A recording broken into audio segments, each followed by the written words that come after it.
tumakbo.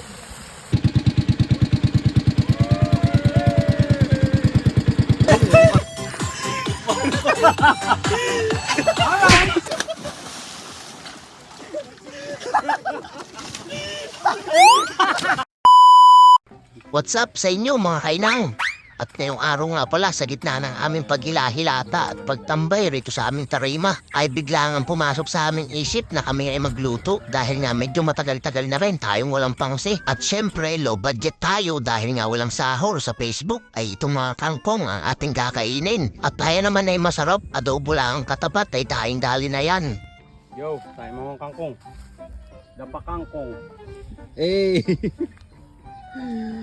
Napakaraming kangkong rito. Hindi mo na kailangan bilhin. At alam nyo ba itong kangkong ay mayaman sa iron at vitamin C? Wow! Goods na goods yan para sa mga nagda-diet. Pero sa amin ay maski ano, basta't makakabusog ay ating kakainin yan. Tapos after nga namin makuha ng kangkong ay sinimulan na namin ang pagsasaing. Gawa ng medyo tanghali na tayo at marami pang gagawain. 1 kilo at kalahati nga pala yan, saktuhan na sa amin. At bumili rin pala namin ng 1 kilong baboy para may pangsahog sa ating kangkong. O kaya isabihin nating baboy na may kaunting kangkong. Tapos yan, kaunting magic muna tayo, sabi ni Pinuno. Ipasok ang regado sa bulsa at paglabas ay durog na. Ay ayos nga ba? Tapos yan, namin pinaghiwalay na rin pala ang balat tsaka buto nito mga kangkong. Aming hinugasan na rin at baka may ebak pa. Nahilaw. Nahilaw ang lintik.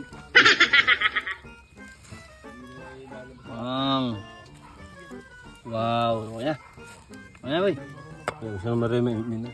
At ayun nga, medyo nahilaw ang sinaing sa pagkakatunga nga. Kaya aming nilagyan ng asin sa ibabaw para raw maluto, ika ng matatanra. At kaya natin simulan na rin ang pagluluto nitong ating adobong kangkong at baboy. Nagisa lang kami riyan ng bawang at sibuyas. Tapos ay nalagay namin itong baboy. Yan, tamang gisa lang tayo riyan na pilalagay na rin natin ang pinaghalong pamintang durog at pamintang buo. Tapos gugura-gurahin lang natin yan para kumapit na maigi. Tapos direct talagay na tayo ng tuyo.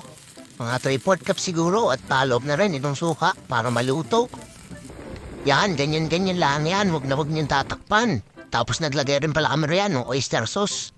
Para sa kanyang karagradang tamis ay inaw. At nung malambot na nga ang karne ay ilalagay naman natin itong mga kangkong.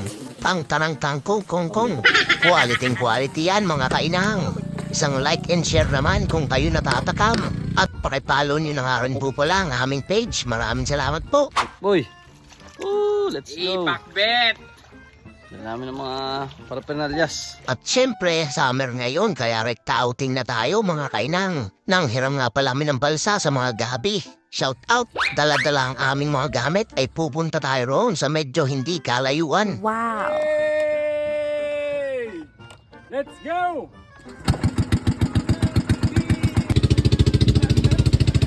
Punta tayo ro!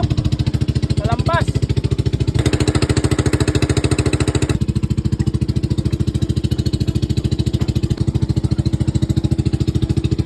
Boy, ano masabi boy? Ayos!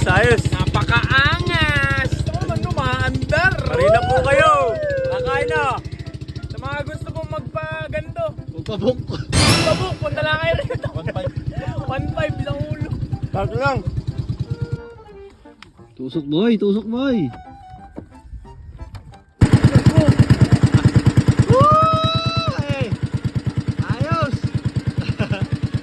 At para medyo maging aesthetic, itong ating floating cottage ay binigyan nga pala namin ng kaunting montage. Yuhu! Ikot-ikot around the world. Samahan nyo kami, let's go! Na kayo!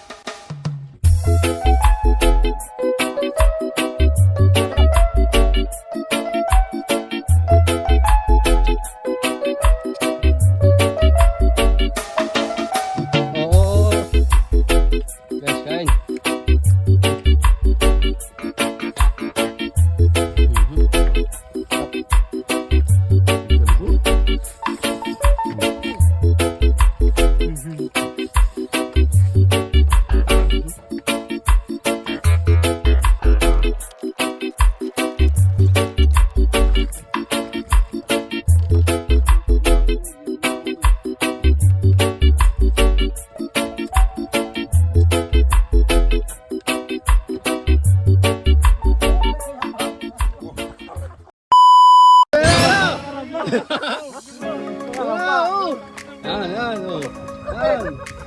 pre. Bumalik ka eh.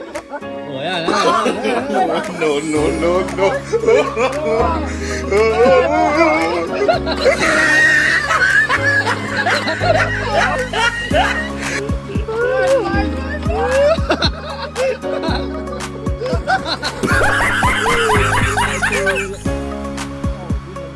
Nako! Papilan mo yata sa balsa, boy. Magalaw mo. Ako pre. Ako na eh. Ito naman, tatanong ito. Oo, boy. Saan, boy? Boy, kaya bang backdive, boy? Backdive nga, backdive nga. Oo, nakaya. Ayaw mo pa, yan. May kulog na ganun na po. Nakakarton sa.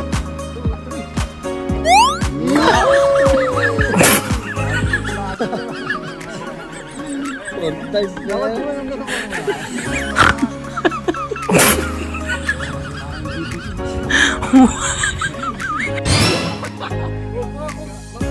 Game na!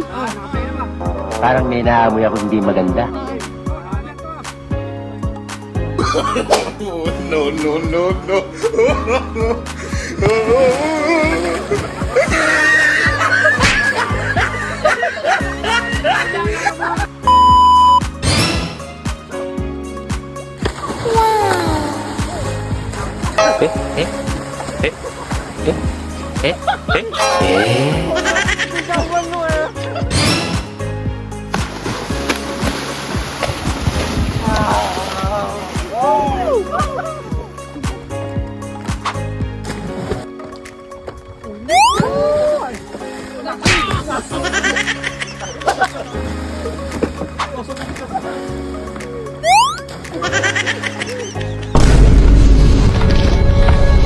Oh my gosh!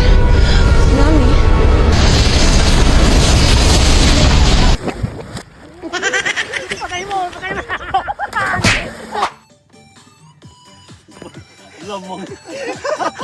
Turo ba?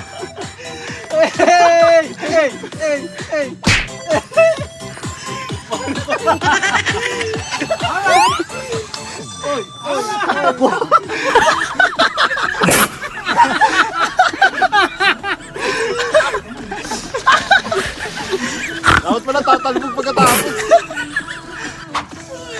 Hey! Hey!